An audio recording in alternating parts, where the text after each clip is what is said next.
बेटा एक बार और देख लो, मैं ऐसे समझा दे रहा हूँ जल्दी जल्दी आपको।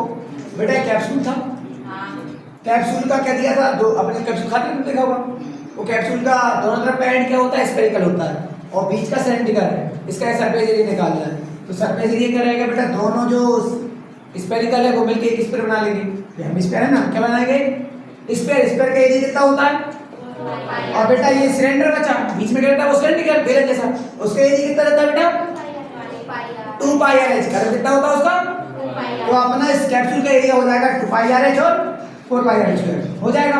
आप यहाँ से 2 पाई आर ले लेना कॉमन, तो यहाँ बचेगा एच, और आपने 4 कॉमन में से 2 कॉमन लिए, 2 2 4 2 बचा, और ये 2 8 तो 1 8 बचा।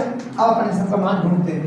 बेटा उसमें पूरी कैप्सूल की लंबाई थी 14 मिलीमीटर, कितनी थी 14। तो भैया पूरी लंबाई दी देखना, पूरी लंबाई में इसको खड़ा कर देता हूँ, कैप्सूल कैसा कर देना थोड़ा सा, ये सिलेंड्रिकल पार्ट दोनों ऊपर लगे थे, हेमिस्फीयर लगे थे।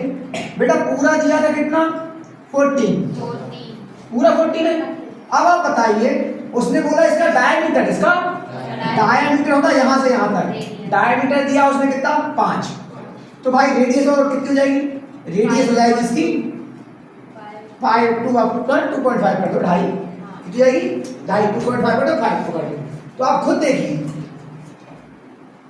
और दोनों की सेम थी बेटा, हेमिस्फीयर की और इसकी क्या थी रेडियस। अब आपने नोटिस करा आर कितनी हुई 5.2, और आपकी आर है ना दोनों की सेम रहेगी, और हाइट कितनी है बेटा कैप्सूल की हाइट, इसकी सिलेंड्रिकल पार्ट की हाइट कितनी रहेगी, ये तो हो गई 2.5, ये भी हो गई 2.5, मतलब 5.2, तो 2.5 और 2.5 5 हो गई। तो ये कितनी बची बेटा हाइट इसकी, इसकी हाइट बेटी 9।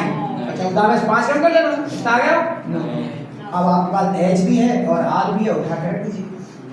2 का 2, पाई का मान, आर का मान आपने दिया 5.2, एच का मान दिया आपने 9, 2 का आर का मान दिया 5.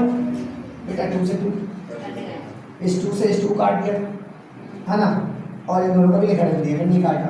अच्छा 9 और 5 14, 7 से 14 काट दिया, 7 दूनी 5 दूनी 10, और 10 का 22 में करेंगे 220 मिलीमीटर। एक ये था, एक सॉलिड कौन था बेटा जिसमें से आपने क्या निकाल लिया था, क्या कर लिया था, इसमें से कौन क्या कर लिया था, आउट कर लिया था। तो आप बताइए ये शेप बचेगा, तो इस शेप में कोई कहेगा इसका एरिया कितना है, तो आप एक नॉर्मली में आप लोगों एक ब्रश लेके इसे पेंट कर दो। आप कहाँ पेंट करने जाओगे, नीचे, नीचे कौन है बेटा, आधार कैसा होता है, कौन सिलेंडर का बेस कैसा होता है स्फेरिकल, तो स्फेयर का आधार कितना हो गया पाई आर स्क्वायर।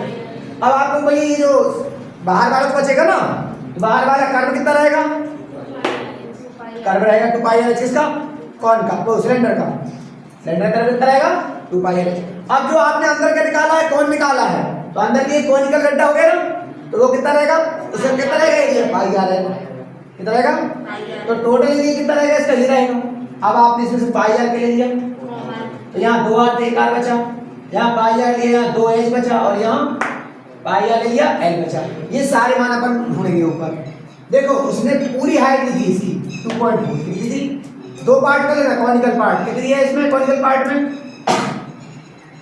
कितनी बेटा हाइट 2.4, रेडियस कितनी है, डायमीटर दिया था, रेडियस दी थी, कितनी थी डायमीटर दिया था, डायमीटर दिया था 1.4, तो रेडियस हो जाएगी 1.4 की आधी 0.7 है ना, 14 का आधा 7 और लगा देना। अब आपको एल निकालना है बेटा, क्योंकि आपको एल चाहिए, एल निकालने के लिए लगा देना पाइथागोरस थ्योरम। क्या होती है, कर्ण का वर्ग होता है लंब का वर्ग और आधार का वर्ग, वर्ग हटा के लगा दिया रूट। तो बेटा अब आपको डायरेक्ट कहूंगा, इसके आप साथ ही देखो, इसे आप 24 ही पढ़ो, पॉइंट पॉइंट मत देखो। 7 और 24 का वर्ग करते हो, आपको पता है 25 का वर्ग बनता है, 24 का होता है 700 कितना 576, और 7 का होता है 39, तो मिलकर हो जाएगा 625, तो किसका बनता है 25 का। तो आप पॉइंट लगा देना, 2 पॉइंट, सब निकल गया, सब आपने रख दिया। देखो पाई का मान 22, आर का मान, आर कितना था 0.7, आर का मान फिर कोई 0.7, एच का मान, एच कितनी थी 2.4, एल कितनी थी 2.5। अब आप देखना 7 से 7 को आप मत काटना, पहले पॉइंट आके लगा लेते 10, हाँ 10 कर लेना, ये 0.7 है, 24 दूनी 48, 25 का पॉइंट लगा दी। ये कितना हो रहा है करके देखो जरा, इसको मत काटना, जोड़ने से क्या फायदा रहेगा, देखो 5 8 7 8 5 13, 13 7 20, 20 में कितने 0, 4 2 6, 6 और 2 आई थी 2 8, मतलब पूरा 8 लिखा, लिखा ना, और अपन देखा 7 7 कट गया। अच्छा गुणा करना आता है, 10 से भाग के लग जाएगी पॉइंट, 10 से भाग के लग गई, एक 10 से इसको काट दिया था, नहीं तो बचा 2.2। तो बेटा 8 गुणा करें, 8 दूनी 16 की, 8 दूनी 16 और 1 17। ठीक है, इतना सेंटीमीटर स्क्वायर क्या हो जाएगा इसका एरिया।